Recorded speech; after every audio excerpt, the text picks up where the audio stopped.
semuanya, saya mau cerita tentang pengalaman PKL saya di Dinas Pemberdayaan Perempuan, Perlindungan Anak, dan Keluarga Berencana Provinsi Sumatera Utara. Dinas ini punya peran penting dalam mewujudkan kesetaraan gender, melindungi hak-hak perempuan dan anak, serta mendukung program keluarga berencana di daerah. Nah, selama PKL, saya ditempatkan di salah satu unit penting, yaitu UPTD Perlindungan Perempuan dan Anak, atau biasanya kita sebut dengan UPTD PPA. Di unit ini, saya belajar langsung bagaimana proses penanganan kasus kekerasan terhadap perempuan dan anak. Salah satu tugas saya adalah merekap data klien. Dari situ, saya jadi paham bahwa setiap data yang masuk sangat menentukan langkah penanganan yang akan dilakukan ke depannya. Selain itu, saya juga bantu merekap perkembangan kasus. Saya melihat sendiri bagaimana sebuah kasus nggak cuma ditangani sekali, tapi terus dipantau dari waktu ke waktu. Pengalaman ini bikin saya sadar bahwa kerja sosial seperti ini nggak bisa asal cepat, semuanya butuh ketelitian, tanggung jawab, dan kepedulian. Nah, sekarang kita akan membahas sedikit mengenai UPTD PPA. Apa itu UPTD PPA? UPTD PPA mempunyai tugas melaksanakan kegiatan teknis operasional di wilayah kerjanya dalam memberikan layanan bagi perempuan dan anak yang mengalami masalah kekerasan, diskriminasi, perlindungan khusus, dan masalah lainnya. UPTD PPA menyelenggarakan fungsi yang pertama ialah pengaduan masyarakat, penjangkauan korban, pengelolaan kasus, penampungan sementara atau rumah aman, mediasi, pendampingan korban, dan penyelenggaraan pengawasan, pengendalian, dan evaluasi kinerja, program dan kegiatan, penyelenggaraan pelaporan, akuntabilitas kinerja. Jadi, di setiap harinya di dinas ini, kami banyak menemukan laporan-laporan klien mengenai kekerasan anak, perlindungan perempuan, dan lain sebagainya. Salah satu pengalaman yang paling berkesan buat saya adalah ketika saya ikut mendampingi proses penerimaan klien di UPTD PPA. Saya lihat langsung bagaimana klien disambut, ditenangkan, dan diberi rasa aman. Dari situ saya belajar pentingnya empati, komunikasi yang hangat, dan rasa hormat dalam menghadapi seseorang yang sedang mengalami trauma.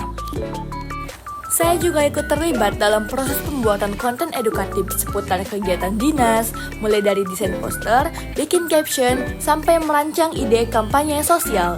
Di situ saya belajar gimana cara menyampaikan pesan penting ke masyarakat dengan cara yang mudah, dipahami, tapi tetap punya makna yang kuat.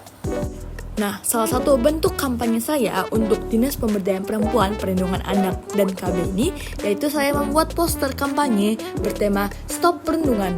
Harapannya, kampanye ini bisa menyadarkan kita semua bahwa bullying itu bukan hal sepele dan kita semua punya peran penting untuk menghentikannya. Pengalaman ini benar-benar membuka wawasan saya tentang isu-isu kemanusiaan yang sering luput dari perhatian. Sekian video PKL yang bisa saya sampaikan. Sampai jumpa di video selanjutnya. Dadah. Halo, kami lagi ada di Satuan Polisi Pamong Praja Sumatera Utara. Halo. Nah, kami di sini melakukan penjaringan kepada gelandangan pengemis dan anak-anak yang sedang di jalanan. Dadah. Ini kami sedang lagi melakukan apel persiapan sebelum melakukan penjaringan. Jadi kami dibagi dua tim, yang satu berada di kantor, dan satu lagi berada di lapangan. Nah, sekarang kami lagi melakukan kegiatan selanjutnya, yaitu pada Hari Kartini. Dinas Pemberdayaan Perempuan dan Perlindungan Anak melakukan seminar yang dihadiri oleh perempuan-perempuan dari kalangan komunitas-komunitas yang ada di Sumatera Utara.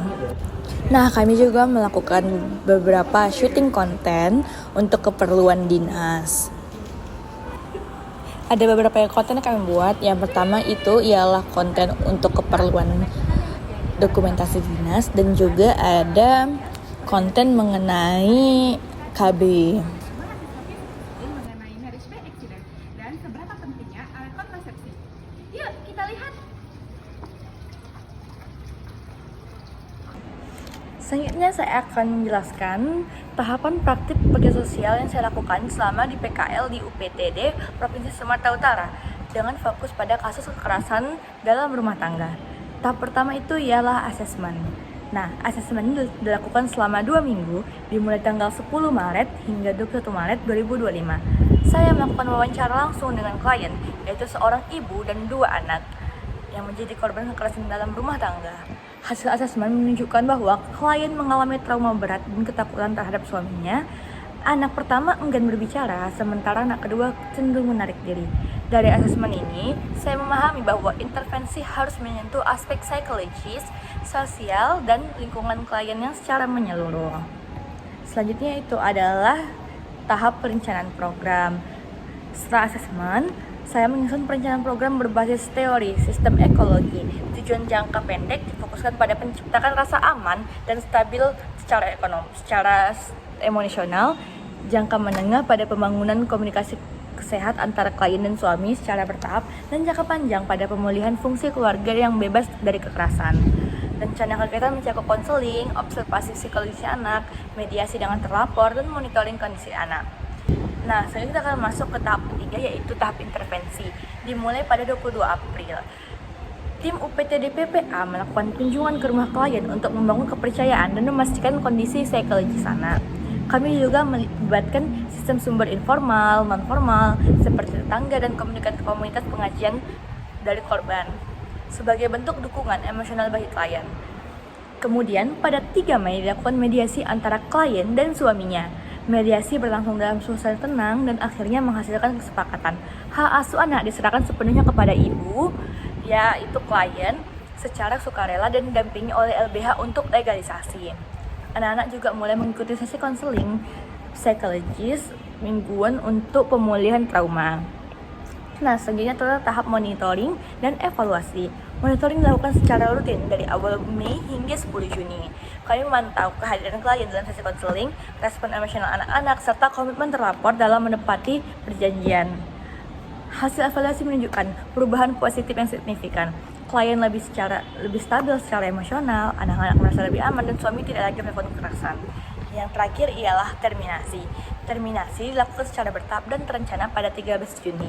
Klien merasa sudah lebih kuat dan siap menjalani kehidupan mandiri tanpa pendampingan.